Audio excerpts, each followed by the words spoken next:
The cabin filter is located on the passenger side of the vehicle, behind the glove box.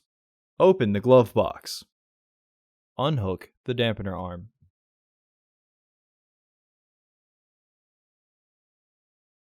Push in on the sides of the glove box to release the stops. Unclip both sides of the housing cover to remove it.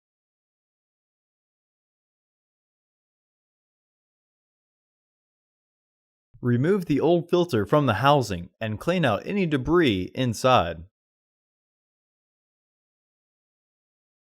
Install your new AQ1045 filter into the housing, with its airflow indicating arrow pointing down.